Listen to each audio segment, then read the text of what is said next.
Rossiya Federatsiyasida eng oson grajdanstvo olish yo'llarini bugun sizlar bilan tushuntiramiz. Assalomu alaykum, yaxshimisiz? Rossiya territoriyasida hozir qonuniy eng yaxshi yuradigan yo'llardan biri bu student bo'lib yurish. Sababi hozir ko'plarni ko'ryapsiz, Rossiya territoriyasida 10 yil, 15 yil yurgan taqdirda ham patent annulyurist bo'lib qolyapti. RVP va NJlarni annulyurist qilishyapti. Mana o'zim Rossiya territoriyasiga o'qish asosida kelib, 2016-yildan 2020-yilgacha o'qiganman-da, o'qish asosida diplomimni asos qilib, RVP va NJ keng grajdanstvosini qo'lga kiritganman. Hozir Rossiya territoriyasida juda ko'p o'qish tomonlama, foydali tomonlari juda ko'p.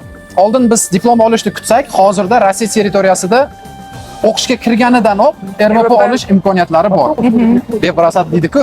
Aytmang. Normalni. Xo'p, Rossiya territoriyasiga hozir o'qishga topshirish vaqtlari boshlanyapti. Kimda-kim reyestrda bo'lmasa, Rossiya territoriyasida ofitsialni yurgan bo'lsa yoki-da Rossiya territoriyasida bo'lmagan holatda o'qishga kirish istagi bo'lsa, Rossiya territoriyasida 20-iyundan davlat universitetlarida qabul boshlanadi.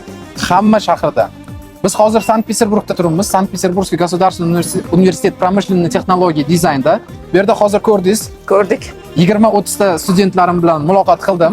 Biz Rossiya territoriyasida o'qishga kirishga, o'qish mobaynida qanaqadir yordam kerak bo'lsa, yordam berishda. Dalshi ham podдержка qilar ekansizlar. Undan tashqari RVP olish kerak bo'lsa, biz Rossiya territoriyasida o'qishda asos qilib, RVP ni qanday olish yo'llarini ham bilamiz.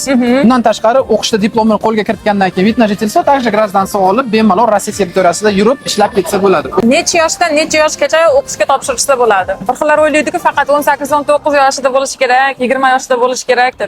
Hozir ko'rdim, 40 yoshli opa ham o'qiyapti ekanda. Rossiya territoriyasida o'qishga kirishga hech qanaqa yosh tomonlama chegarasi yo'q. Siz 11-sinf bitirgan bo'lishingiz kerak yoki kimdir kollej, litsey bitirgan bo'lsa, kollej, litsey diplomi bilan o'qishga topshirish imkoniyati bor. Agar faqat 9-sinf attestatim bor, boshqa dokumentim yo'q deydiganlarga kollejga topshirish huquqi bor. Точно так же bakalavr diplomini olganman. Men nima qilsam bo'ladi deganlarga magistraturaga topshirtirib berish imkoniyatlarimiz bor. То есть yosh chegaralanmagan, faqat sizda kerakli hujjatlar bo'lsa, o'sha hujjatingizni statusiga qarab universitet, kollej, magistraturaga topshirishga yordam beramiz. Do'stlar, 100% ishonchli, bemalol ishonib, birinchi yilda o'zidan RVP olganlarni hozir o'zim ham ko'rdim. Sizni sharoitingizdan kelib chiqib, o'zingiz tanlaysiz, qanaqa o'qishda.